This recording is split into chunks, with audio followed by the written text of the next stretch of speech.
tarde, boa noite.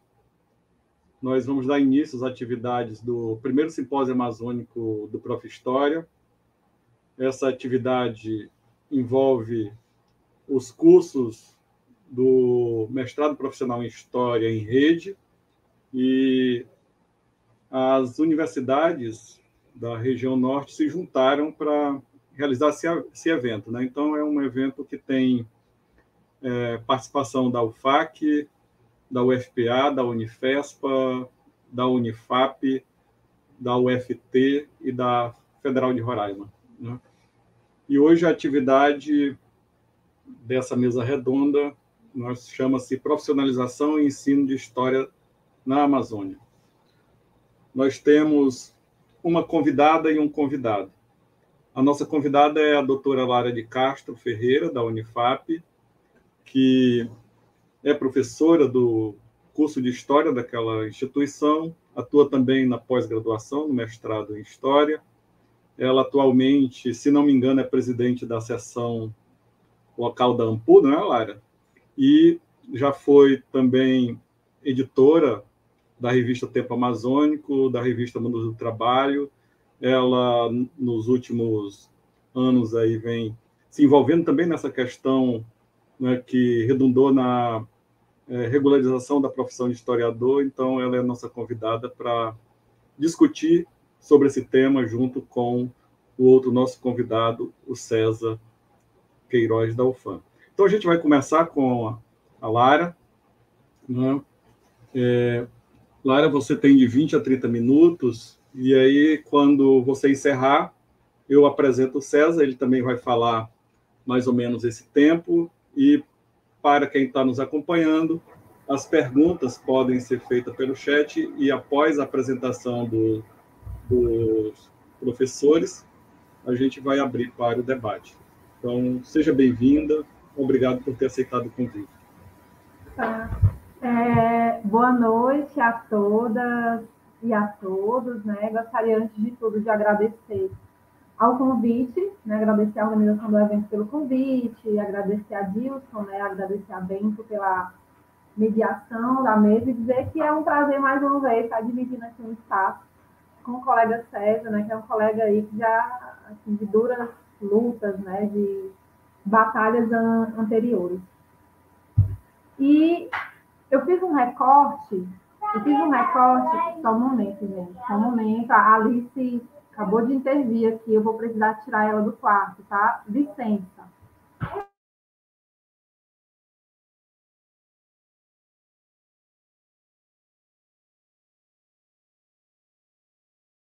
Em breve a Lara volta. Essas coisas acontecem.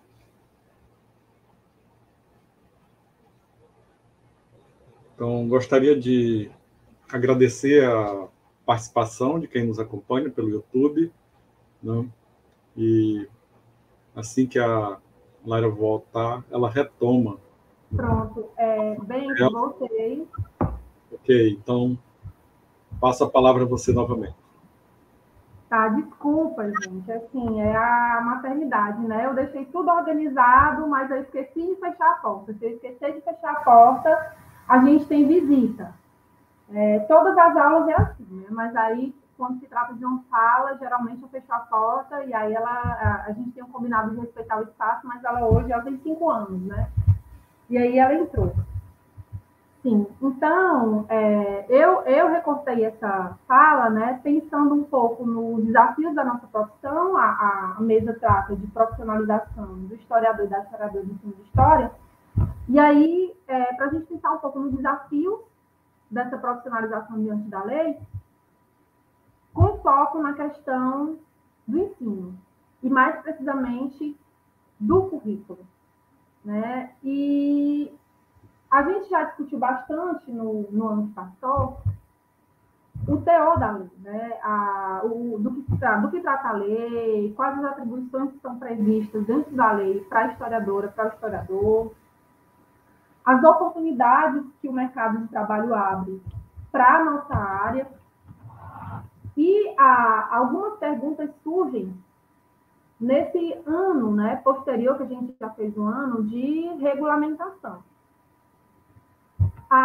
É bom que a gente entenda uma coisa, que as práticas previstas pela lei, que caracterizam a nossa profissão, elas são pré-existentes à lei. Elas não foram moldadas pela lei, né? A lei, ela é posterior a essas características que moldam e modelam a nossa profissão, né? Dentro do processo, de todo um processo de formação da nossa profissão, né? Do nosso fazer-se profissional, enquanto profissional da área de história, a gente acabou reunindo uma série de características. E a lei, ela aproveitou e essas atribuições foram organizadas em conformidade com essa prática da historiadora e do historiador. Mas para tentar recapitular rapidinho quais são as atribuições e o que o mercado oportunizaria para essas novas historiadoras e para esses novos historiadores, para depois a gente tentar passar um pouco mais para a discussão sobre o currículo, né? Quem pode? A quem é assegurado, né? Portadores de diplomas do curso superior em História, portadores de diplomas do curso superior em História expedido por instituição estrangeira, pessoal que tem pós na área de História, mestrado ou doutorado, no Brasil e no exterior, e tem aquele incisozinho do artigo 3, que é o mais polêmico, que são os profissionais diplomados de outras áreas que comprovadamente têm exercido 5 anos de profissão de historiador e historiador a contar da data da promulgação da lei. Mas o que vem depois, os artigos que vêm depois, eles são mais interessantes para a gente pensar a nossa profissão, certo? Primeiro eu vou descer lá para o artigo 6º. As entidades que prestam serviços em história manterão em seu quadro de pessoal ou regime de contrato para prestação de serviços historiadores legalmente habilitados. Ou seja, lei, agora, em tese, é obrigatório que essas entidades que mantenham qualquer tipo de serviço mantenham também dentro do seu quadro pessoas formadas na área de história, seguindo aqueles critérios que eu falei anteriormente. E aí, quais seriam essas atribuições? O primeiro deles, né, e eu diria que o mais importante, que é o magistério na disciplina de História, que já tem uma lei, né, que regula, que é a Lei 9.394, da LDB. Além do magistério, a lei, ela assegura outras atribuições, né? Organização de informação para publicações, exposições e eventos sobre os temas de história, planejamento, organização, implantação e direção de serviços de pesquisa histórica, assessoramento, organização, implantação e direção de serviços de documentação da informação histórica, assessoramento voltado para a avaliação e seleção de documentos para fim de preservação, elaboração de pareceres, relatórios, planos, projetos, laudos e trabalhos sobre temas históricos. Então, além do ensino, existem uma série de outras atribuições que são oportunizadas pela lei e garantidas pelo artigo 6, né? Quando é previsto, como eu falei agora há pouco, que é obrigado que essas entidades, sejam elas públicas ou privadas, uma vez que é ofertado qualquer serviço na área de história, mantenham seu quadro de historiadoras e historiadores. Isso, sem dúvida, foi uma vitória muito grande, né, para a nossa categoria profissional. Mas é claro que, passada toda a euforia, né, toda a comemoração, a lei, ela também reacende algumas antigas polêmicas e outras novas, né? Uma delas é, quais são as fronteiras que delimitam a área de nossa atuação? Uma das fronteiras, uma das questões. Mas aí tem outras questões que são importantes para a gente.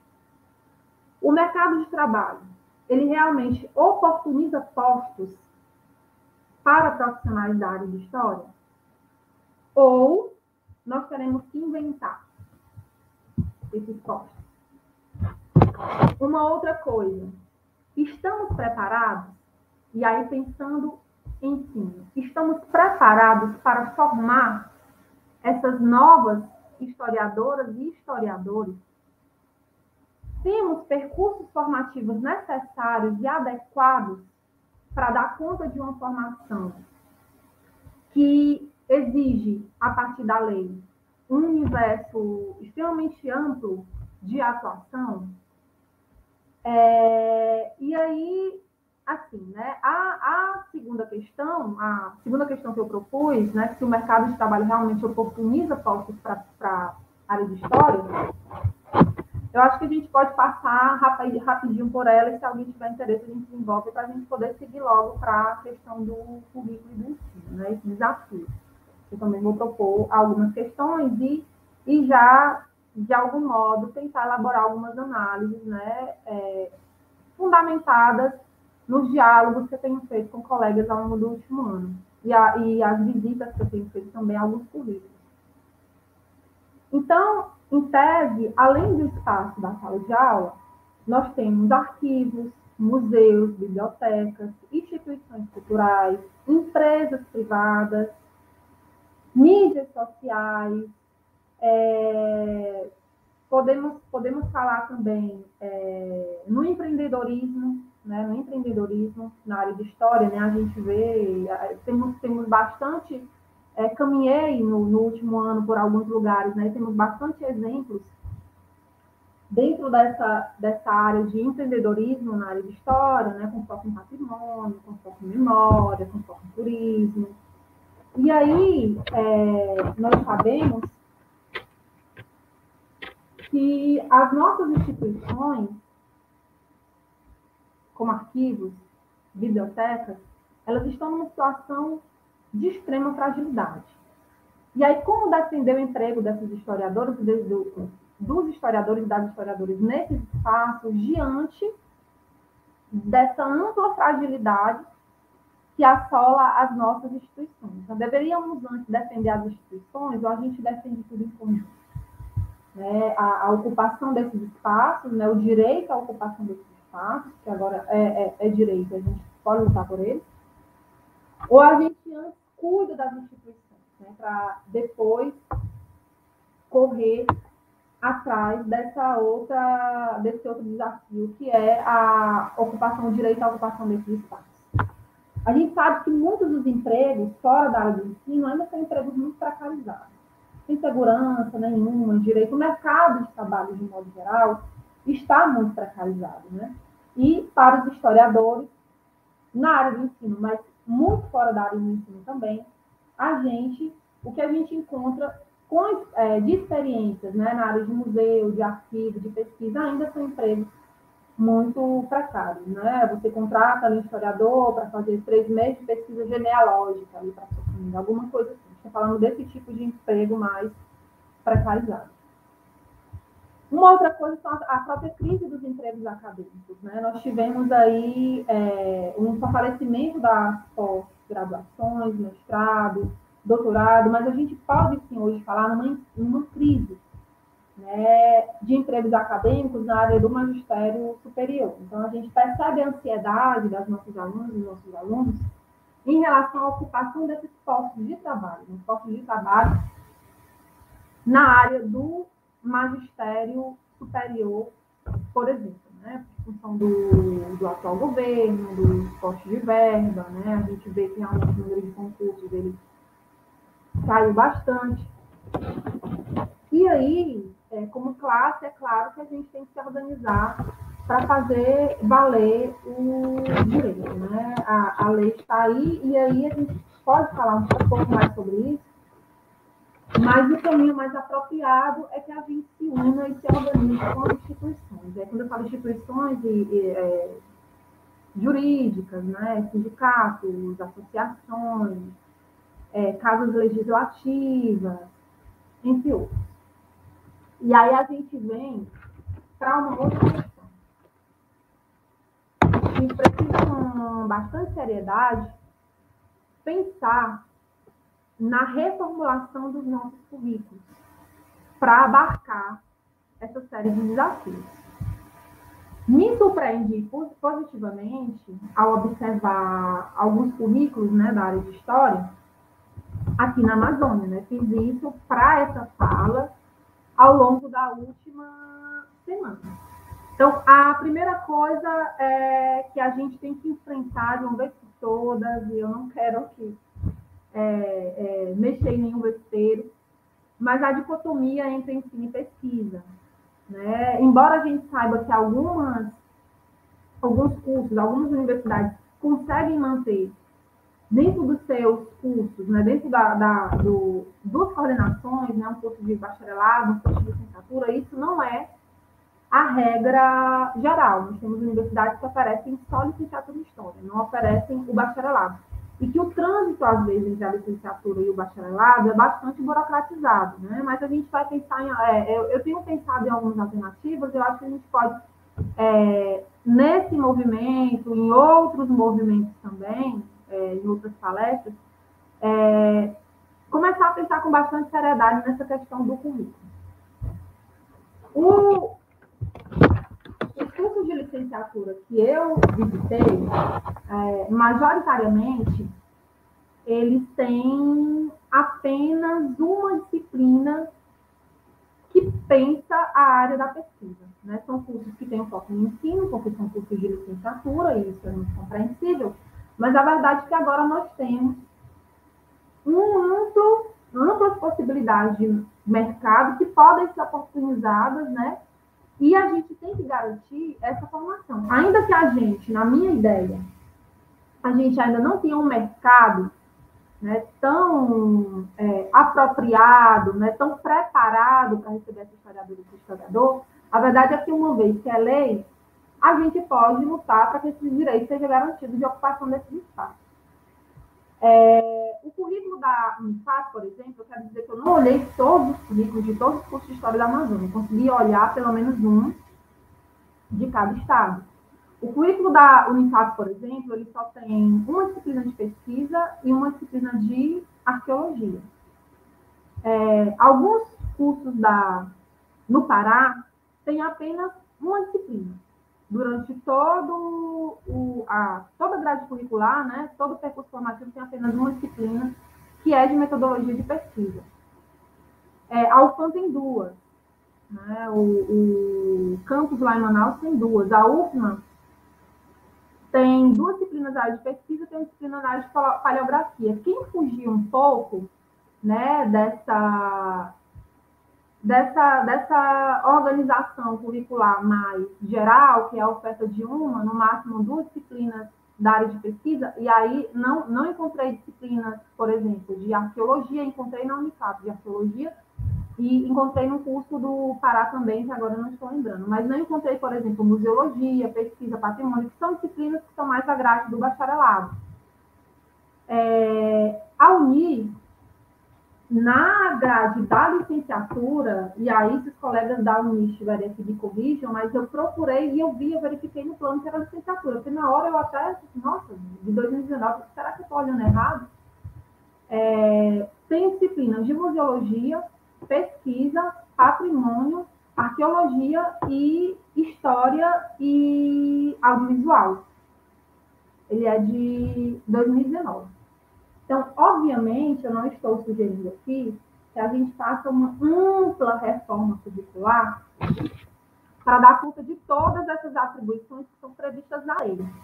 Né? A gente, como licenciatura, a gente tem que se preocupar, obviamente, com as disciplinas, do núcleo, né, duro da área de ensino, mas, diante dos desafios da lei, a gente também tem que pensar muito seriamente no modo de incorporar uma formação, seja ela curricular ou extracurricular, que dê conta dessas atribuições. Lembrando que nem todas as universidades, né, têm curso de História e Licenciatura e História do Bacharelado. E o aluno e a aluna da licenciatura também poderão atuar fora da área de ensino, conforme a lei. Eu acredito que a gente pode pensar numa flexibilização maior, numa desburocratização maior nas universidades que têm bacharelado e licenciatura, né, num trânsito maior entre os dois cursos. A curricularização da extensão, aqui na Unifap, a gente já efetivou isso na nossa grade curricular. Então, tenho falado com os colegas que a gente pode aproveitar algumas disciplinas de extensão e pensar exatamente nesse campo, nessa atuação profissional que verdadeiramente já está se estendendo, né, já vem se estendendo ao longo dos últimos anos, e que a lei vem para coroar, né, para realmente mostrar esses outros espaços de atuação da historiadora e do historiador.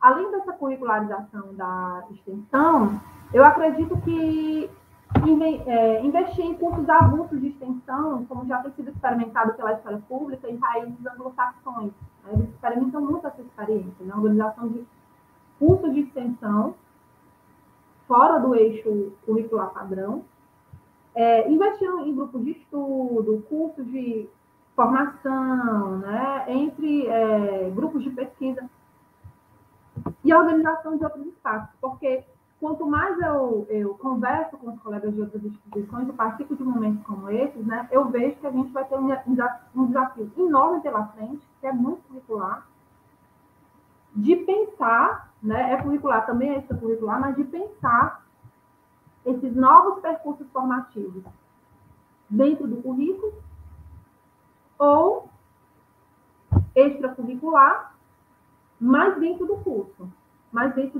Né? Afinal, nós somos está agora na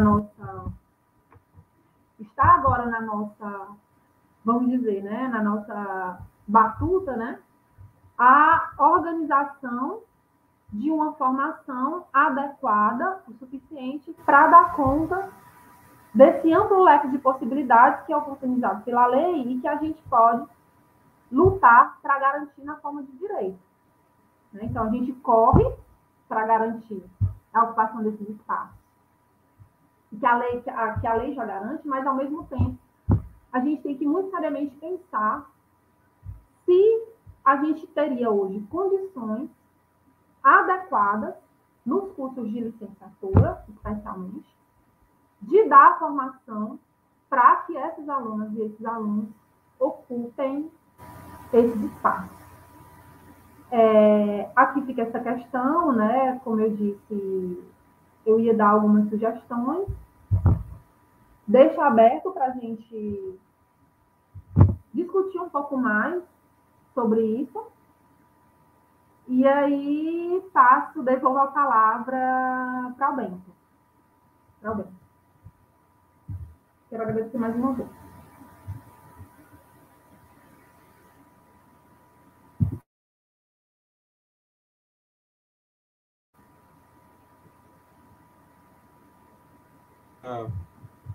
A gente vai dar continuidade. Quem nos acompanha pode fazer perguntas, comentários pelo chat. E aí, no final, após a fala do professor César Augusto, a gente vai colocar as questões para debate e discussão. Então, agradeço mais uma vez a Lara pela sua fala instigante, com questões interessantes. E agora eu vou chamar o professor César Augusto Queiroz, da UFAM, para fazer sua fala. O professor César Augusto é professor do curso de História da UFAM, atua no programa de pós-graduação em História também dessa instituição. Na Unifap também ele é professor dos quadros do programa de pós-graduação em História, né?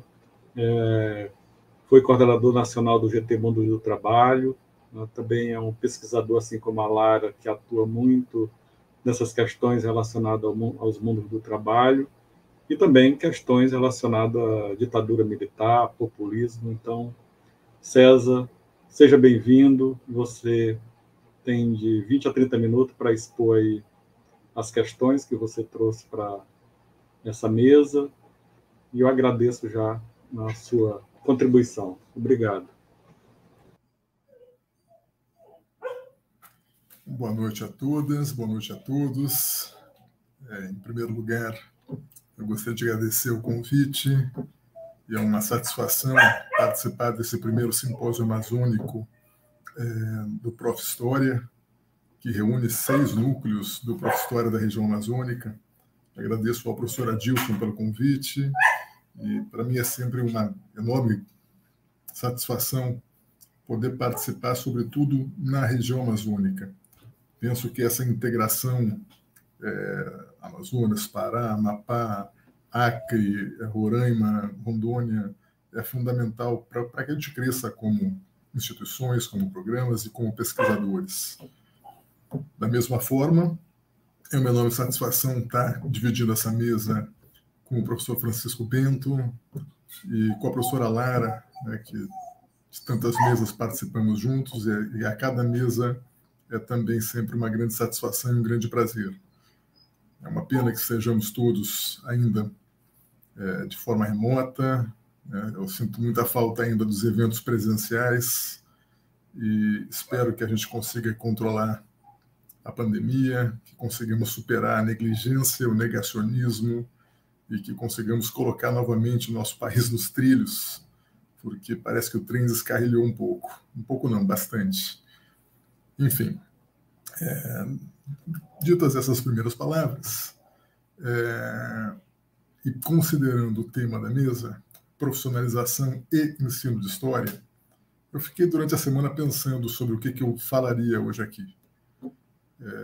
Participei de algumas mesas, muitas delas com a professora Lara, nas quais discutimos justamente esse processo recente de regulamentação do ofício do historiador, sobre o qual ainda pairam tantas dúvidas, tantas incertezas, mas que tenho certeza que estamos todos muito esperançosos de que isso possa trazer um impacto relevante para o mercado de trabalho do historiador, e concordo inteiramente com a professora Lara de que é fundamental que as universidades, que os cursos de história se adaptem mais rapidamente a essa nova realidade do mercado de trabalho e que possamos oferecer uma formação que contemple também essa questão da regulamentação.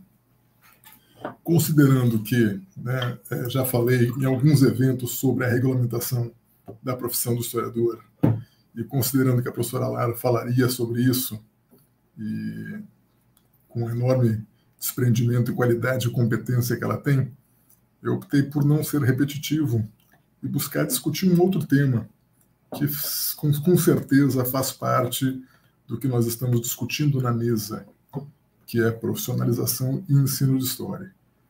Se, por um lado, a regulamentação da profissão de historiador ela abre portas para o mercado de trabalho do historiador, possibilitando a realização de concursos, possibilitando que o historiador atue em outras atividades que não a sala de aula, com certeza a sala de aula continua e continuará sendo a principal atribuição do historiador.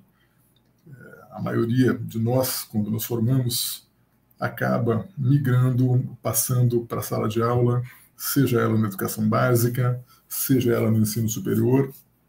E eu penso que no momento em que a gente vive hoje, deste trem descarrilhado que eu comentei anteriormente, pensar sobre a formação docente e pensar sobre as mudanças legislativas que vêm atacando diretamente os processos de formação docente, não apenas de formação docente, mas também atacam diretamente a atuação do professor na educação básica.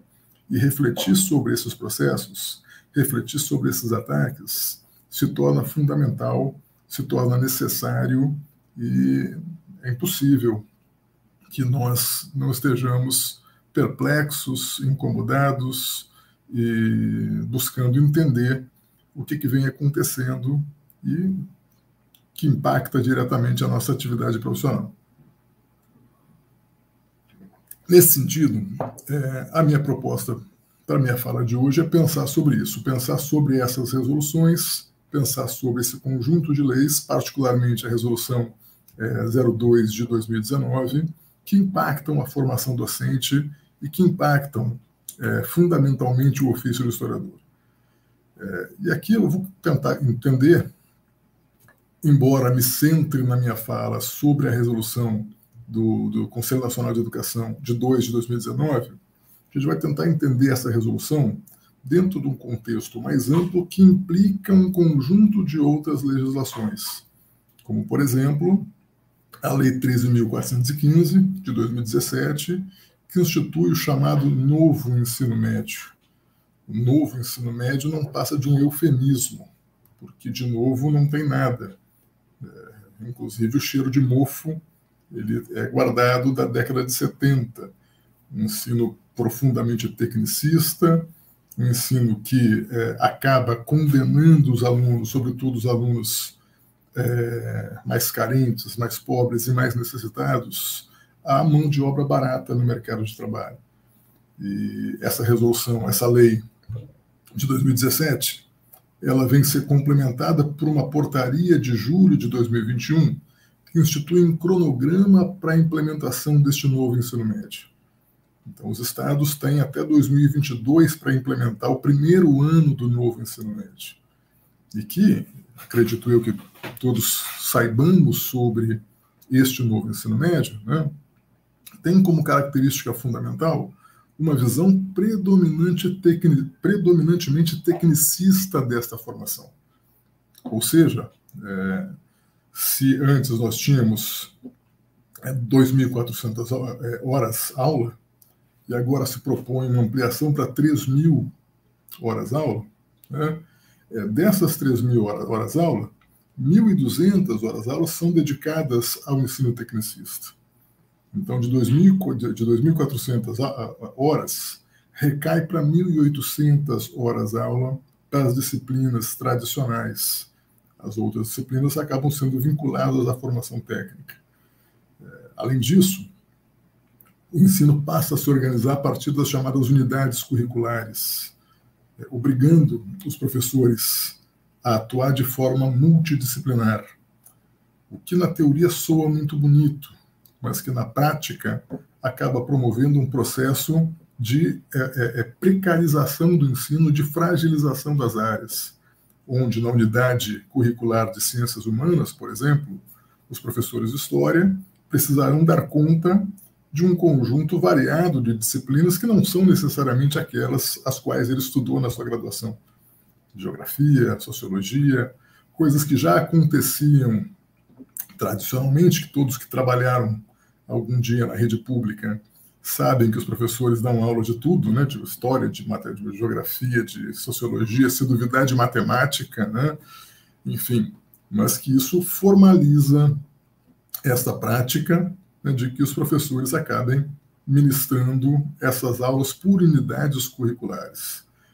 Então, soma-se a essa resolução ainda a resolução de dezembro de 2018, que institui a Base Nacional Comum Curricular para a etapa do ensino médio, e que também, né, acabou sendo bastante questionada pela comunidade escolar e pela comunidade acadêmica. Então, o que nós estamos vendo neste breve resumo, tem uma série de outras leis que nós poderíamos elencar aqui, é justamente uma fragilização e um ataque à educação brasileira que em cascata, porque atinge a educação básica e atinge o processo de formação docente, sobretudo com essa resolução de dezembro de 2019.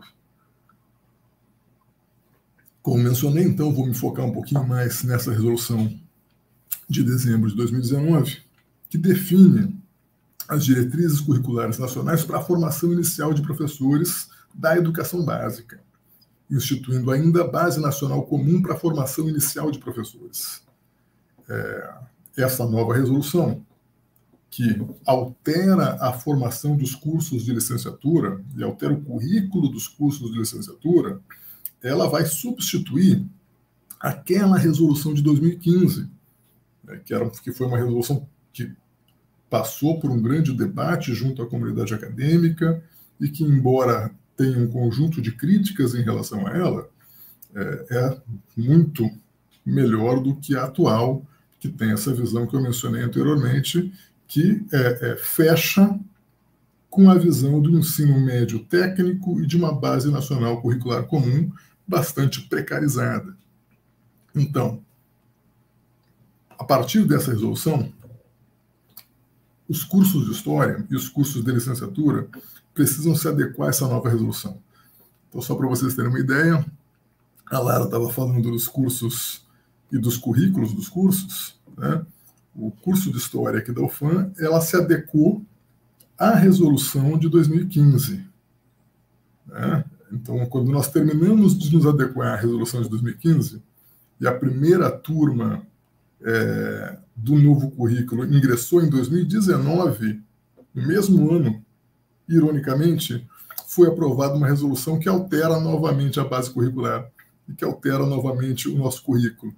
E que, pela lei, nós teremos, né, que reformular mais uma vez o currículo, fazendo com que nós tivéssemos que ministrar praticamente 3 currículos ao mesmo tempo, já que nós ministramos o currículo antigo, estamos ministrando o currículo de 2015 e, pela lei, teríamos que fazer uma discussão para implementar um novo currículo baseado nessa legislação, nessa resolução de dezembro de 2019.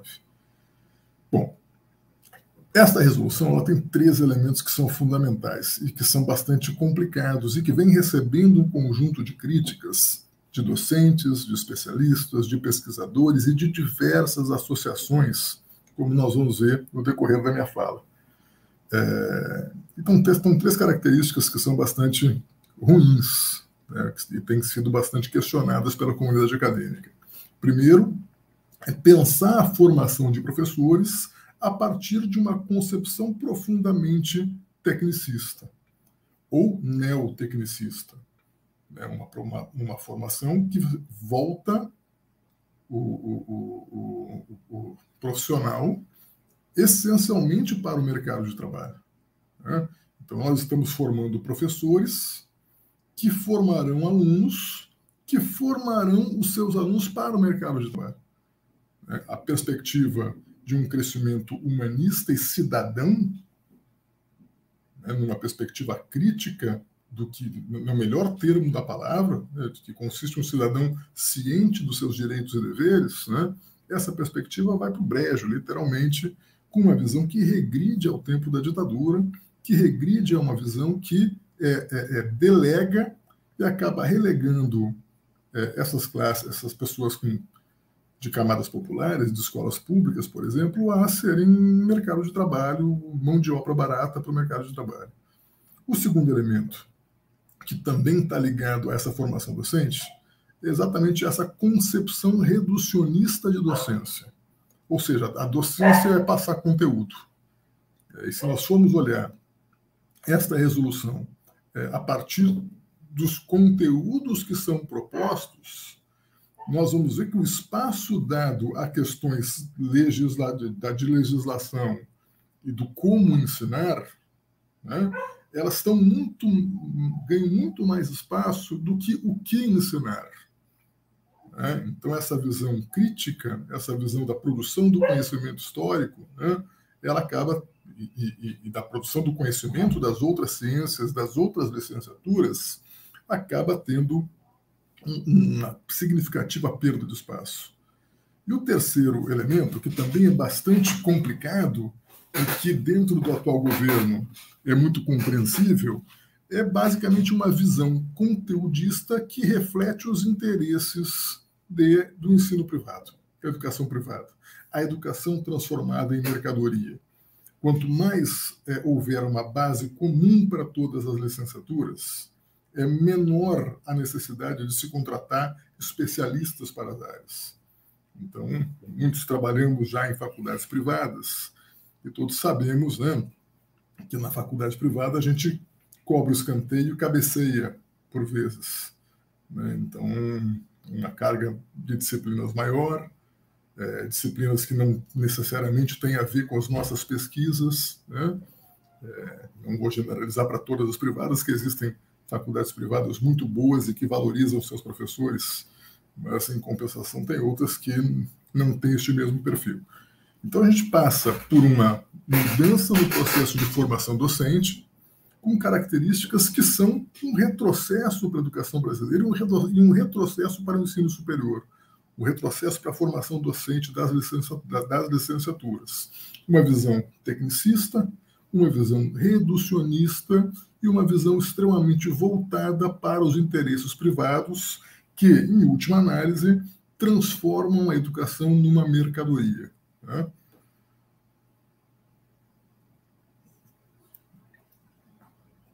Bom, um dos aspectos dessa resolução é a ampliação da carga horária, que já vem ao encontro desta resolução de 2015, que coloca a carga horária dos cursos de licenciatura como 3.200 horas. É praticamente a mesma carga horária da resolução de 2015. O problema é a forma como esta carga horária está distribuída na resolução. Então, basicamente, essa carga horária se distribui em 3 grupos. Um primeiro grupo que compreende conhecimentos científicos, educacionais e pedagógicos, né? Como, por exemplo, fundamentos da educação, né? Práticas educacionais, enfim. Então, são 800 horas. Plenamente compreensível para cursos que são cursos de licenciatura, né? O grupo 3, eu vou pular o grupo 2 por enquanto. O grupo 3 fala em prática pedagógica, que é 800 horas também, que é o que nós já temos hoje. Então, hoje, né, os nossos cursos têm 400 horas de estágios supervisionados e 400 horas de práticas. Então, também já está de acordo com o que já há na resolução de 2015. O problema maior, né, não que não haja problema nas outras dimensões, é a maneira como está dividida a articulação do grupo 2, que são 1.600 horas, que são, para além do conhecimento específico das áreas, né, também para conhecimentos voltados para o conhecimento da BNCC, domínio pedagógico dos conteúdos, e alguns elementos que são, inclusive, bastante complicados de nós pensarmos como conhecimento específico, que eu já vou falar deles. Então, assim, neste grupo 1, que basicamente representa uma base comum a todas as licenciaturas, nós teremos uma carga horária de 800 horas divididas em disciplinas que discutam currículo, didática, metodologia, gestão escolar, legislação educacional, o sistema educacional brasileiro, né? 800 horas, uma base comum que englobaria todos os cursos das licenciaturas, né? Os conteúdos da chamada base 2 são distribuídos em 3 tipos de curso. Um primeiro é para a formação de professores multidisciplinares da educação infantil. Um segundo para professores multidisciplinares dos anos iniciais do ensino fundamental, aquele ensino inicial 1, né? Ensino fundamental 1. E o terceiro, que é o que nos interessa particularmente, para a formação de professores dos anos finais do ensino fundamental e do ensino médio.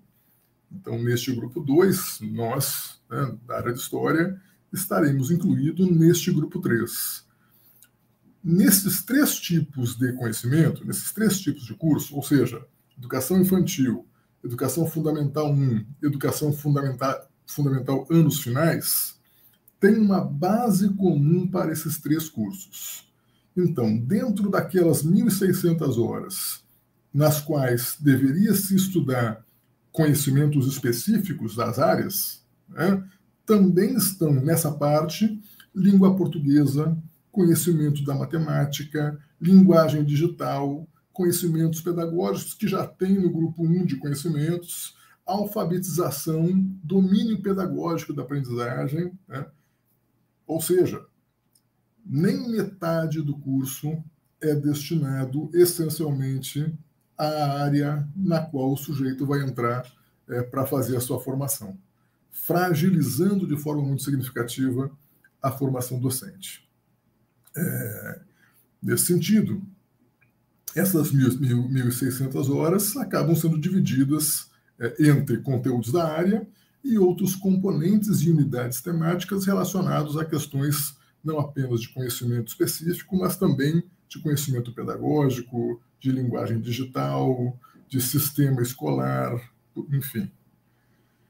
E o grupo 3 é aquele que nós já havíamos comentado antes e que não altera significativamente em relação à resolução de 2015.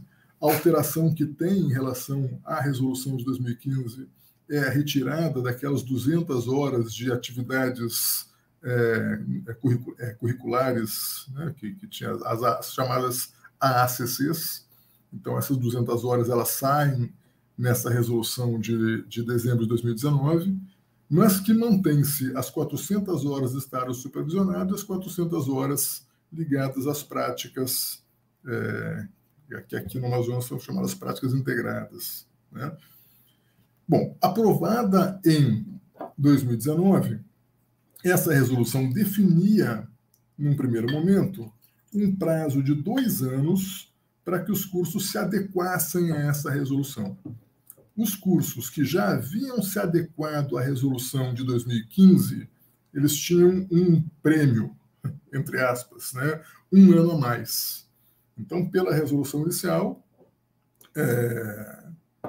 os cursos que não haviam se adequado à resolução de 2015 teriam até 2021, ou seja, agora em dezembro de 2021 já deveria estar com a nova grade pronta, né, para ser implementada em 2022, e os cursos que em 2015 já tinham se adequado àquela resolução teriam até 2022, implementando em 2023. Né?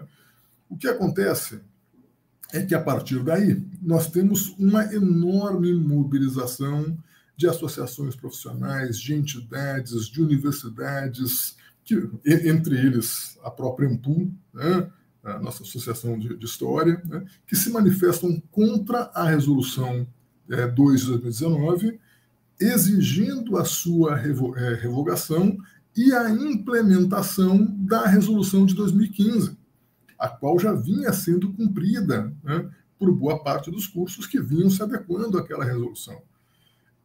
Tamanha pressão, tamanha resistência empreendida pela comunidade universitária, pelas associações e pelas entidades, levou a que, agora recentemente, no mês de agosto, o Conselho Nacional de Educação aprovasse um novo parecer, estendendo o prazo por mais 1 ano. Então, se os cursos tinham até o final de 2021 para se adequarem a essa nova resolução, terão agora, a partir deste parecer do CNE, até dezembro de 2022. E a partir daí, né, a implementação seria justamente em 2023. O que se observa a partir daí é que tais resoluções e tal pressa em promover esse retrocesso na educação brasileira, né, vem sendo alvo de enormes críticas, sobretudo pelo fato de que há um enorme desrespeito à comunidade universitária, uma vez que o debate não é um debate democrático, né, são processos e projetos que vêm verticalizados, que vêm de forma hierárquica implementados, sem uma discussão aprofundada sobre os temas, de forma célere demais, né, o que nos deixa a clara suspeita, né, e a evidência, talvez, desses interesses privados que acabam se sobrepondo aos interesses públicos. Né? Então, por um lado, esse desrespeito à comunidade acadêmica, ao debate acadêmico, ao debate democrático sobre um tema tão importante e, ao mesmo tempo, sobre a autonomia universitária. Nesse sentido, nós temos um cabo de guerra em andamento, se é que a gente pode dizer assim. Por um lado, as universidades, de modo geral, e os cursos, sobretudo, né, vêm se colocando aquela resistência silenciosa. Ou seja, não vou mexer no currículo que está, porque esse currículo que estão propondo é pior do que o nosso. Muito pior, por sinal. Então, a ideia de muitos cursos e muitos colegiados é ir literalmente empurrando com a barriga para ver se uma mudança de governo ou a derrubada do governo atual, ou coisa que o valha, possa gerar uma revogação da atual resolução, que é extremamente danosa para a formação docente. Então, neste cabo de guerra, se por um lado nós temos os cursos e a comunidade acadêmica, de modo geral, resistindo à implementação desta resolução, por outro lado, nós temos o MEC, que condiciona alguns editais à adequação dos cursos à resolução de 2019. Né? Então, saiu recentemente 2 editais, um que é o Programa Institucional de Fomento e Indução da Inovação da Formação Inicial Continuada, né? Em que, para os cursos se adequarem a esse edital, eles precisam estar com a base curricular, com a grade já adequada à CNE de 2019. E, mais recentemente, saiu também um outro edital para professores da área da pedagogia, agora não me ocorre o nome do edital, né? Também condicionando a participação das entidades, das instituições no edital, a adequação dessas instituições a essa resolução, né, de 2019. Essa proposta, né, de alteração da formação docente e dessa base nacional curricular descaracteriza a formação dos professores em seus princípios fundamentais, né? Sólida formação teórica e interdisciplinar, unidade de teoria e prática, gestão democrática e a chamada formação inicial e continuada, articulada ao compromisso social da universidade a partir do tripé ensino, pesquisa e extensão, ao promover esse reducionismo dos cursos de licenciatura tão somente à área do ensino, né? De uma forma tecnicista e reducionista, atendendo, como falamos anteriormente, a interesses que são essencialmente interesses privados, né? Neste contexto, o que a gente observa é que nós temos um conjunto de leis, um conjunto de projetos, um conjunto de resoluções que se articulam de forma a colocar interesses conjuntos que, ao mesmo tempo em que atuam na formação do ensino médio, promovendo essa descaracterização da formação e essa formação essencialmente tecnicista, que caracteriza um profundo retrocesso no ensino brasileiro, né, faz com que as universidades tenham que se adequar a essa proposta de ensino neotecnicista, passando por cima da chamada autonomia universitária e fazendo com que os cursos tenham que se adequar na pressão, uma vez que os editais se condicionam à adequação das universidades e dos cursos a essa resolução, né, e pressionando, então, para que os cursos se adequem à resolução de 2019, que é, né, como mencionamos já algumas vezes, um profundo retrocesso. A nossa vida hoje tem sido resistir. Ensinar é um ato de resistência. Participar de eventos como esses é um ato de resistência. E pensar sobre a legislação que afeta diretamente a formação do professor e, sobretudo, a atuação do professor em sala de aula é um ato de resistência. Antes de encerrar, eu gostaria de fazer um breve comentário sobre uma mesa redonda que organizamos aqui em Manaus alguns dias atrás, que é um projeto que nós criamos, que é chamado Labuta na Escola. Labuta é o nosso laboratório. Esse projeto tem por objetivo, promover uma aproximação entre os professores do ensino superior e da educação básica, a partir da discussão de temas referentes ao ensino de história. E realizamos, há umas 2 semanas, uma mesa redonda com o objetivo de discutir o ensino de história e o novo ensino médio. Nessa ocasião, participou da mesa redonda um rapaz, um professor de história, que é professor da nossa rede estadual e que fez uma boa discussão sobre a implementação desta nova grade, dessa nova base para o ensino médio aqui no estado do Amazonas. E os estados precisam se adequar até 2022, implementando esta nova base para o ensino médio, né?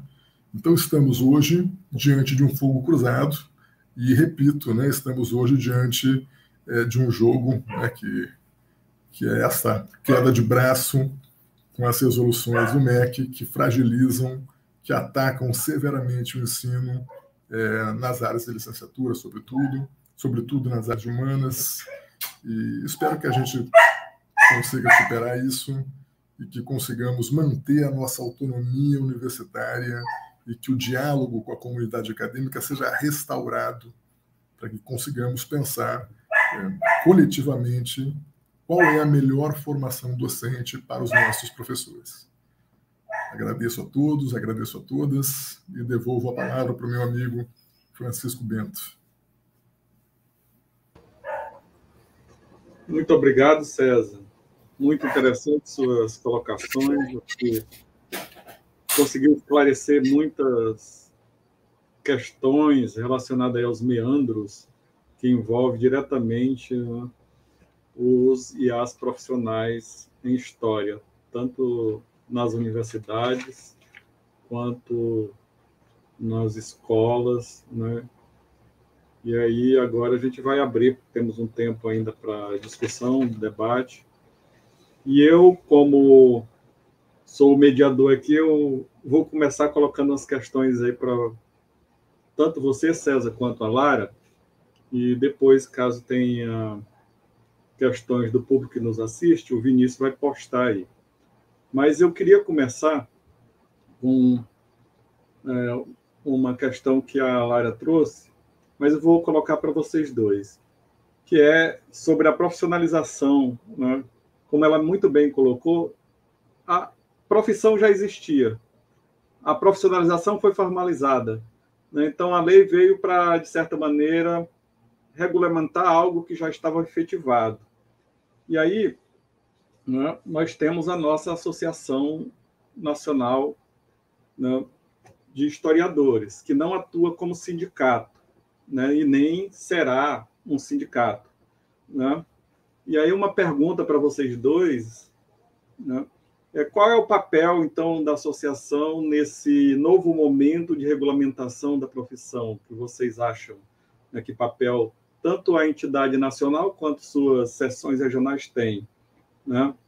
Lembrando, né, que esse cadastro profissional no antigo Ministério do Trabalho, que é Secretaria do Trabalho agora, parece-me ser voluntário, né? Não é obrigatório, né? Sendo assim, nós temos uma questão que aí eu acho que leva um pouco para as questões do mundo do trabalho que vocês pesquisam, que é que nós não conhecemos, nós acho que não temos dimensão de que mundo do trabalho do historiador hoje é esse no Brasil. Né? Nós não conhecemos. Né? E isso é muito sintomático, até trazendo uma questão para os mestrados profissionais de história, né? Já que esse evento aqui envolve esses mestrados profissionais de história. Nós temos um público, né, para esses mestrados, que são os professores que atuam na rede básica. E nós que coordenamos e que atuamos nesses mestrados profissionais de história, temos uma grande dificuldade, é que nós não sabemos onde estão esses potenciais candidatos nos processos seletivos. Nós não sabemos, né? Então, né, essa é uma questão que eu acho que nos atinge e eu passei a me preocupar com ela a partir do momento que eu estou na coordenação do mestrado profissional, que há uma tentativa de nós divulgarmos os editais de seleção, mas nós não sabemos como atingir esse público. A Secretaria de Educação Municipal e Estadual não tem, quando a gente solicitou, um cadastro separado, né, de quem são os professores de história, né?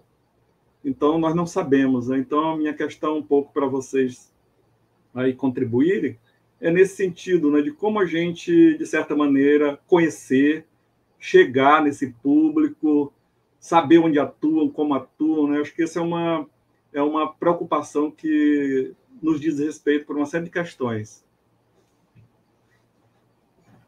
Quem quiser começar aí, fica à vontade. Lara ou César.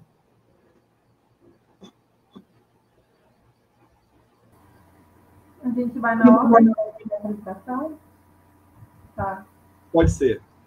Então, Bento, bem lembrado, né? Essa coisa de que a profissão já existia e o que aconteceu foi que ela foi regulamentada, né? A regulamentação ela é importante, porque agora nós somos historiadores de fato e de direito, né? Historiadores e historiadoras de fato e de direito, e como de fato e de direito, a gente pode reivindicar esses espaços de trabalho, né, que antes eram ocupados por diversos profissionais, que a gente sabe disso. Inclusive, na negociação com a Secretaria de Trabalho, a gente, não sei como é que anda essa negociação hoje, mas a nossa ideia era de que a instância recursiva fosse uma via de mão dupla, né? Tanto as pessoas que se sentissem, de alguma forma, prejudicadas por um não aceite, não uma recusa de um cadastro como historiador, poderia entrar com recurso, como também, se alguma instituição, como a ANPU, por exemplo, identificasse uma historiadora, um historiador, uma suposta historiador, que na verdade não é, né? Reivindicando o registro, que a instituição também pudesse tentar entrar com algum tipo de recurso para... Eu sei que parece muito corporativista, mas a nossa ideia era também essa, né? Que a instância recursal fosse dupla, não fosse única. E aí, quando eu disse que a profissão já existia, é porque, geralmente, quando a gente olha aquela quantidade de atribuições na lei, né, quando a gente não historiciza esse processo, a gente fica pensando que a lei abriu, né, e possibilitou, né, que a gente pensasse numa série de atribuições, né? Na verdade, essas atribuições existiam antes, a lei ela aproveitou daquilo que já acontecia no nosso fazer enquanto profissionais. E aí, né, vem o ganho, e regulamentou, e aí o artigo 6 tem aquela cláusula lá aqui no artigo 6 que obriga as entidades públicas e privadas a manter nos seus quadros historiadoras e historiadores. E se a gente, ao pé da letra, a gente estaria falando de muitas vagas. Estaríamos falando de muitas vagas. Vocês imaginem, todas as prefeituras têm arquivo, têm biblioteca, têm espaços de memória, que são possibilidades de atuação da historiadora e do historiador, né? Então, a gente está pensando aí em uma oferta ampla de vagas. E aí, o que a gente poderia fazer enquanto entidade, Bento, o atual presidente aqui é o Sidney. A gente fez essa transição, não tem muito tempo. E aí, assim, o que a gente poderia fazer enquanto instituição, né, eu continuo na ANPU, ainda que aqui no Amapá, ainda que não na presidência, era estreitar laços com as instâncias públicas e privadas, para que a gente não tivesse, por exemplo, que está embargando edital de concurso, né? Que aí, com a lei, a gente pode embargar edital de concurso. A gente poderia se aproximar de algumas entidades representativas de classe, a ANPU é a maior, né, da nossa área, mas existem outras entidades representativas de classe, aí pensando nos sindicatos e outras associações. Poderíamos também estreitar os laços com as instituições jurídicas, com as casas legislativas, com as secretarias, com o Poder Executivo, na tentativa de se antecipar isso, né? De verificar melhor a organização dessas vagas. Uma coisa que tem me surpreendido, Bento, César, é que quando eu me interessei pelo assunto, né, eu estou envolvida nos trabalhos de um grupo de pesquisa, que agora é GT também, da ANPU, que é de História Pública, que ele tem um pessoal do Sul, que se organiza mais em torno desse grupo, porque lá tem um mestrado em História Pública, e aí eu tenho conhecido bastante trabalhos aí pelo Brasil, que são trabalhos de história pública e que pensam exatamente nesses espaços de atuação, espaços novos de atuação da historiadora e do historiador. Então, tem, por exemplo, o pessoal que organiza blogs, o pessoal que é youtuber, que ganha ali alguns centavos, né? Não dá para você viver disso, mas é uma renda extra. Tem grandes canais aí que conseguem ter uma renda extra pelos vídeos que postam. Tem um trabalho bem interessante que eu conheci em Minas Gerais, que era de um empresário que abriu um negócio só para dar consultoria, são 5 colegas, né? Historiadores e historiadoras, dão consultoria na área de patrimônio e memória para as prefeituras de Minas Gerais, né? E aí, as empresas de arqueologia, a arqueologia dá uma graninha, né? A gente sabe. E as empresas de arqueologia hoje, né? Muitos arqueólogos são também historiadores e historiadoras. E aí também é um espaço de atuação possível, quando a gente pensa nessa questão do patrimônio, da memória. Então, tem esses espaços públicos, né? E tem esses espaços do privado também. A gente costuma pensar bastante no espaço público, mas tem espaço privado. E eu tenho me surpreendido com experiências bem interessantes, que são experiências que aí, pensando no nosso currículo, e aí de um modo mais geral, né? Eu corri um pouco na apresentação, mas eu vou tentar não me alongar aqui. Nós temos no Brasil uma experiência curricular que eu acho bastante interessante, sabe? César, bem, colegas que estão nos assistindo. Nós temos uma formação que nos instiga a ter uma base política e social de muita qualidade. Né? Isso está nos nossos currículos e eu acho isso muito positivo.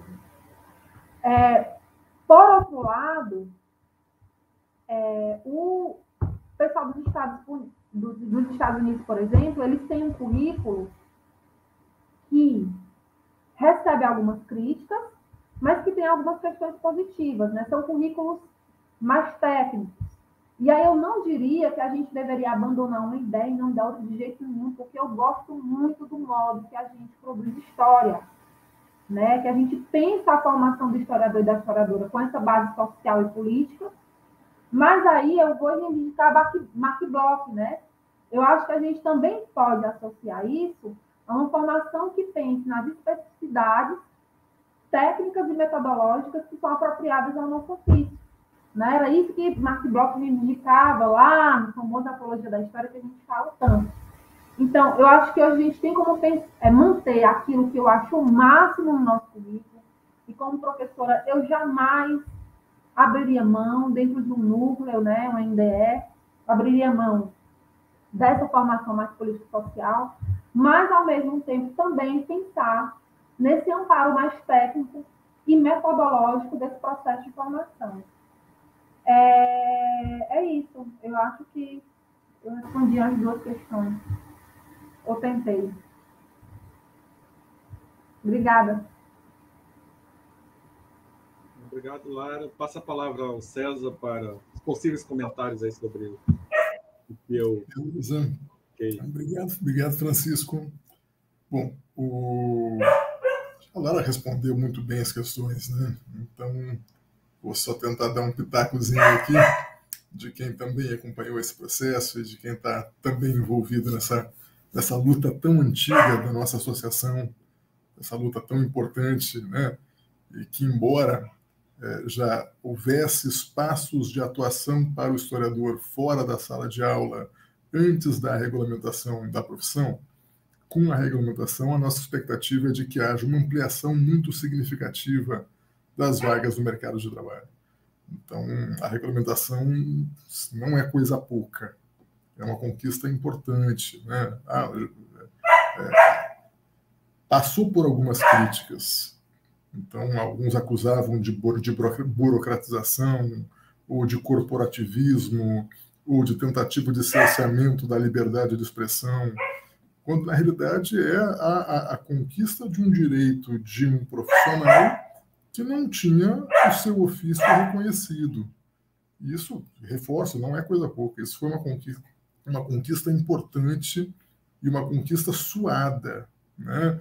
A Lara sabe muito melhor do que eu quanto a Associação Nacional de História, né? A professora Márcia Mota, a professora Lara, né? se envolveram no corpo a corpo para conseguir derrubar o veto presidencial que simplesmente não queria regulamentar a profissão de historiador, acusando isso de tentativa de cerceamento da liberdade de expressão. Então, isso é uma conquista importante. Uma conquista refletida na prática, refletida justamente no ganho de vagas do mercado de trabalho. E aí entra aquela questão que tu muito bem colocaste, que a Lara também muito bem colocou, que é o fato de que a legislação por si só não basta.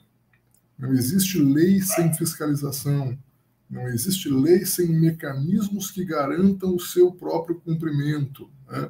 Então, agora, o papel, que foi a pergunta que tu fizeste, que a Lara também muito bem respondeu, né, da Associação Nacional de História, é um papel essencialmente consultivo e de fiscalização, de acompanhar o processo de implementação da lei.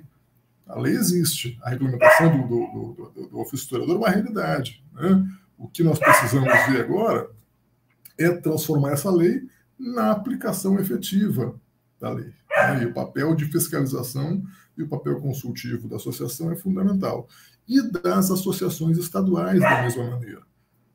Então, antes da resolução, estou falando de resolução na outra fala, agora estou falando da regulamentação. Antes da lei que regulamenta o ofício de historiador, né, nós tínhamos muitos espaços de preservação da memória, da preservação do patrimônio, que simplesmente não contavam com um historiador. Então, vou dar um exemplo aqui no Amazonas, o TEJAN, o Tribunal de Justiça do Amazonas, que tem um historiador por acaso, porque ele não entrou no TEJAN como historiador, ele entrou como analista de informática, né? Mas ele é historiador, um excelente historiador, que é o Juarez, né? Mas muitos espaços de patrimônio de memória não têm historiadores. Qual é o papel da associação agora? Fiscalizar, acompanhar e sugerir que o poder público promova esses processos seletivos para que esses espaços tenham também os seus historiadores, que podem dar uma contribuição fundamental para isso. Nós todos sabemos as dificuldades que é entrar nos arquivos. A maneira como os nossos arquivos estão organizados, eu nem digo mal organizados. Então é importantíssimo esse papel do historiador. Com relação ao Prof. História, que tu tinha mencionado no final, né, de onde localizar esses professores, né, aqui no Amazonas, nós não tivemos a oportunidade ainda, né, de fazer o nosso mestrado profissional. Então, na ocasião, eu estava na coordenação do programa, 2019, acho que foi, não lembro, e conversei com a Edilza, e ela, vocês não vão colocar o Prof. História aí? Né? E aí eu na época, tinha toda a intenção de fazer isso, coisa e tal, e na época nós estávamos implementando o doutorado, que tinha acabado de ser aprovado na gestão da professora Patrícia Mello, em 2018. E não tinha como a gente tentar fazer um Prof. História de forma simultânea à implementação do doutorado. Mas é algo que estava lá em 2019 no nosso foco, né, na nossa ideia. A SEDUC do Amazonas, já que não tem Prof. História, ela propôs uma parceria com a PROEG, um convênio com a PROEG, para que a universidade abrisse uma quantidade X de vagas, 30 vagas, né, para que os professores da SEDUC fizessem os seus mestrados. Não era um mestrado profissional, era um mestrado acadêmico, mas com turmas abertas para professores da SEDUC. A contrapartida seria uma contrapartida financeira, por meio de um convênio com a universidade, e a liberação dos professores. Por vezes, os professores não têm a liberação das redes para fazer o mestrado, o que dificulta de modo gigante a conclusão de um trabalho como esse, a complexidade que tem, né? Então, nós conseguimos abrir aqui, né, esse mestrado específico para a SEDUC, para geografia, para letras, para pedagogia. Infelizmente, por um problema burocrático, acabamos não conseguindo botar para o curso de História, perderam um documento, e aí nós fizemos depois de novo, e aí veio a pandemia, e aí ralou tudo, né?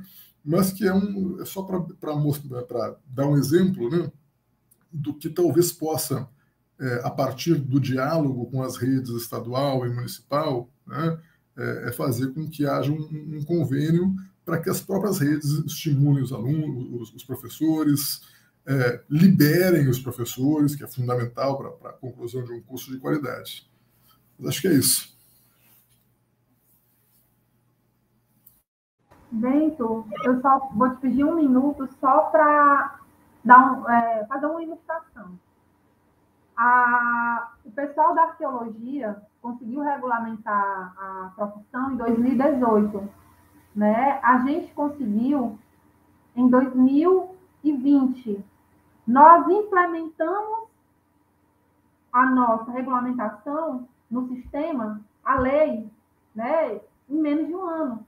O pessoal da arqueologia, no início desse ano, pediu uma reunião com a comissão de regulamentação, que eu integrava na época, exatamente para a gente poder ajudá-los a mediar os diálogos, né, para tentar resolver de uma vez por todas, porque a lei tinha acontecido, né, tinha sido lançada no Diário Oficial, era lei, mas sequer a profissão deles constava no cadastro para que eles pudessem ter o registro. Então, a gente passou o direito pelo registro, por exemplo, a gente conseguiu menos de um ano implementar.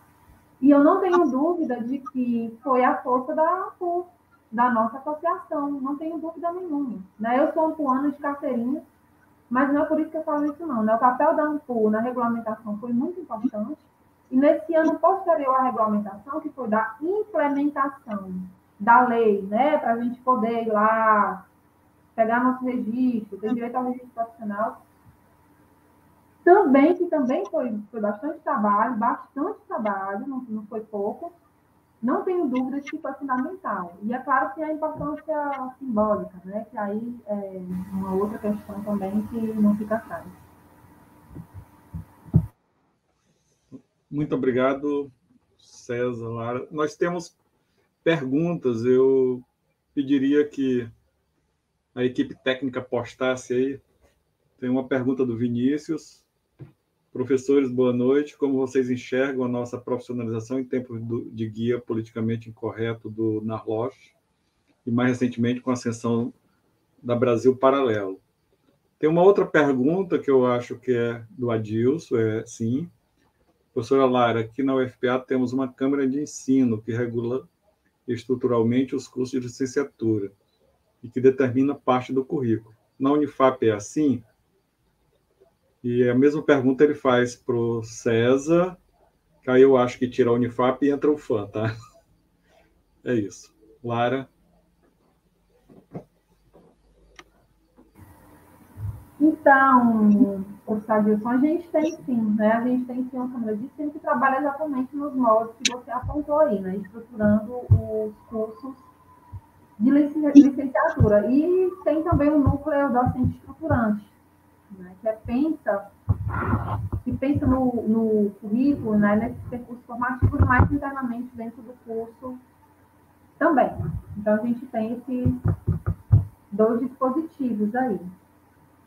Em relação à pergunta do Vinícius, né? Vinícius, essa é a dimensão simbólica da lei, que não é menos importante, né? Que nos dá muito orgulho e muita satisfação, porque nós éramos na prática, mas não éramos de direito, né? Historiadoras e historiadores. E as pessoas podem falar o que quiserem sobre história. As pessoas podem falar o que quiserem. Mas os profissionais que agora estão legalmente habilitados para produzir conhecimento histórico, para produzir conhecimento sobre o passado, somos nós, historiadoras e historiadores. E isso faz muita diferença. Falar, fale o que quiser. Mas agora o Estado garante que nós somos os profissionais e as profissionais habilitadas para isso. E o nosso ganho foi um ganho muito grande.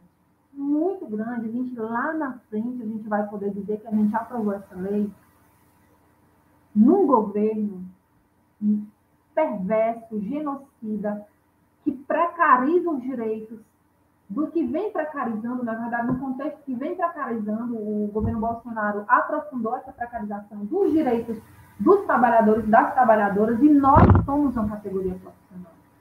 Então, nós tivemos um ganho no meio de um contexto político bastante divergente do que deveria ter acontecido, né? Então, a gente mostrou, a nossa categoria mostrou uma força muito grande, muito grande. Então, claro que existe o sabor mais objetivo, né, em relação ao mercado de trabalho, que isso oportuniza principalmente para os nossos alunos e os nossos alunos, né, para quem vai ingressar nos cursos, mas tem também esse valor simbólico que é muito importante, né, que é muito, que nos regozija, sem dúvida nenhuma, nos regozija, né? Como falei para você, podem falar, podem produzir, mas vamos lembrar que nós temos historiadores e historiadoras de direito, né? Também. Enfim. Mas, de qualquer maneira, como eu disse para você, falar, todo mundo pode falar o que quiser, né? Esses dias aí, por exemplo, a gente fechou aquele artigo 5, junto com a Secretaria de Trabalho, para que esse pessoal que produz esse tipo de guia, por exemplo, não consiga se habilitar como historiador. Escrevi um livro, passei 1 ano escrevendo um livro, 2 anos escrevendo um livro. Não. Né? E isso lá nos termos do que a gente conseguiu negociar com o Ministério da Economia e Secretaria do Trabalho, isso não vai acontecer. Esses escritoras e escritores dos guias aí, desses apanhadões, não serão considerados historiadores e historiadores pela lei. César? Bom, Vinícius, vivemos em tempos estranhos, vivemos em tempos de negacionismo, vivemos em tempos, né, como dizia Brecht, que é necessário defender o óbvio, e o óbvio mesmo, né? Defender que a Terra é redonda, que a Terra gira em torno do Sol, que o nazismo não é de esquerda, de que houve ditadura, sim, né? De que houve genocídio do povo judeu, né? Então, são tempos estranhos, né, em que defender o óbvio e nós somos acusados por defender o óbvio, o que é mais gritante, mais absurdo, né? Apesar disso, eu acho que é fundamental 2 coisas. Primeiro, que a gente saiba do compromisso do nosso ofício, o compromisso com a produção do saber histórico, o compromisso com a produção da ciência, o compromisso com a produção do conhecimento científico, e saber que nós estamos fazendo aquilo que a nossa formação nos compete, né? Sem cair em problemas e na tentação de coisas como, por exemplo, a autocensura, porque é plenamente compreensível que alguns historiadores, algumas historiadoras, alguns colegas se sintam por vezes receosos de tocar em determinado ponto, que isso vai gerar uma repercussão, e a gente sabe que as hordas digitais do bolsonarismo, elas são cruéis, né? Então, por vezes, nós acabamos cometendo a autocensura. Não vou fazer isso, porque senão isso vai poder me trazer tal problema. Mas a gente tem que fazer isso porque a gente está com a consciência tranquila, a consciência de que nós estamos fazendo aquilo que a nossa formação permite, que nós não estamos indo ao encontro de nenhuma onda, a gente está produzindo conhecimento histórico, produzindo conhecimento científico, né? Se alguém disser que a Terra é plana ou disser que o nazismo é de esquerda, camarada, acredita nisso, meu? Beleza. Não adianta convencer. Vivemos uma era de pós-verdade, aquela palavra da narrativa. Eu não sei que é a nossa narrativa porque a gente é comunista, esquerdopata ou coisa que o vale. Então, é importantíssimo a gente defender a ciência, defender as instituições. A gente está vendo agora a crise pela qual passa a CAPES. A CAPES vive uma crise absurda que chegou a passar para a suspensão do processo avaliativo do quadriênio. Cara, isso é uma bagunça gigante. dentro de uma das instituições mais importantes da produção do conhecimento científico brasileiro. E é isso que a gente está vivendo, né? Então, nós temos que defender a ciência, defender a produção do conhecimento científico, defender as instituições, né? E saber que a gente está fazendo aquilo que a nossa formação nos compete, né? Então, o Narlock, o Brasil Paralelo, né? Eles vivem num mundo paralelo, né? Não é uma coisa, sei lá, absurda, né? Processaram os caras do Brasil Paralelo, processaram o cara da Bahia, o Carlos Zacarias, né? É um negócio doido. Quanto à pergunta do professor Adilson, uma pergunta extremamente importante. Assim, aqui nós temos a Câmara de Ensino de Graduação, né, que regulamenta os processos curriculares. Cada curso também tem, como disse a professora Lara, um núcleo docente estruturante que auxilia a pensar o curso, a pensar os processos de currículo, né, tudo mais. E existe, mais ou menos existe, porque eu gostaria que fosse mais atuante, mas existe um fórum de graduação aqui na UFAM. Qual é o problema e o que tem me incomodado profundamente? O que tem me incomodado é o seguinte: várias reitorias, várias universidades já mandaram uma posição institucional ao MEC reclamando da resolução do 02 de 2019. Algumas universidades... Desculpa. Meu gato queria entrar. Algumas universidades, elas fazem que nada está acontecendo. Então, não está sendo feito, pelo menos na nossa universidade, um debate significativo entre os cursos de licenciatura para saber o que fazer diante dessa resolução e tomar uma posição coletiva de enfrentamento ao MEC, ou de sei lá o quê, né? Mas isso não está acontecendo. O que está acontecendo? Cada curso está discutindo para si mesmo, né? Então não há uma discussão coletiva que a gente possa pensar, cara, o que a gente vai fazer diante dessa resolução? Né? Qual é a posição da nossa universidade diante dessa resolução? A gente não sabe. Então tem a Câmara de Ensino de Graduação, né? O nosso núcleo docente estruturante fez uma reunião recentemente, né, para discutir essa resolução, para saber o que a gente ia fazer, e a decisão foi justamente essa: vamos esperar, porque a gente acabou de fazer uma alteração no nosso plano de curso, né?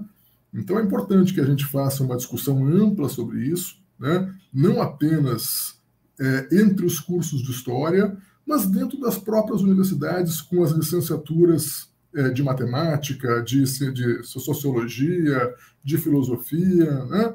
Para a gente tomar uma posição coletiva, de preferência que as reitorias se manifestem, porque a reitoria é a entidade suprema dentro da universidade, junto com o Consune, né? O ano passado, eu era ainda presidente da AMPU, então eu estou mais ou menos como a Lara, né? Então eu também passei a bola aqui para o nosso amigo Anderson, que hoje é o presidente da AMPU Amazonas, mas na ocasião, na condição de presidente da AMPU, nós criamos aqui um fórum de graduação, reunindo todos os coordenadores dos cursos de História do estado do Amazonas, para que a gente discutisse entre todos os cursos o que era aquela resolução e o que nós faríamos sobre aquela resolução.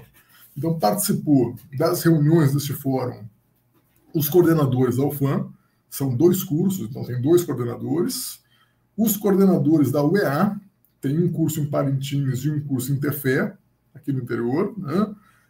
Um coordenador da Newton Lins e um coordenador da Uninorte, são 2 faculdades privadas que também oferecem um curso de História.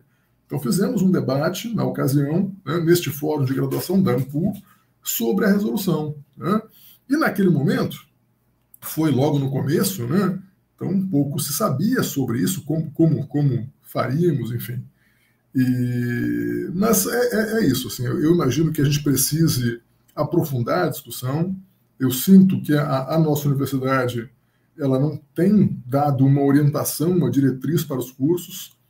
Acho que seria importante reunir os cursos de licenciatura, fazer uma discussão ampla sobre a resolução e tomar uma posição coletiva da universidade, como muitas universidades fizeram, se manifestando veementemente contra a Resolução 02 de 2019. Acho que é isso. Obrigado, César. A gente já chegou no nosso tempo limite, quase. Eu gostaria de agradecer imensamente a contribuição de vocês. Foi um prazer ouvi-los, vê-los, né? Conversar com vocês, estabelecer esse diálogo, né? Em meu nome, eu também agradeço os demais colegas dos cursos de mestrado profissional da região norte que estão envolvidos na organização, né? E eu passo a palavra para vocês fazerem aí as considerações finais, primeiro para a Lara. Muito obrigado, Lara, pela participação, e ao César também, tá? Já agradeço antecipadamente antes da sua fala final. Muito obrigado. Então, reitero meus agradecimentos ao Adilson, à comissão organizadora do evento como todo, ao professor Bento, né, à companhia do César. E, assim, é sempre um prazer muito grande pensar a Amazônia, refletir sobre a Amazônia, né, nas mais diversas temáticas.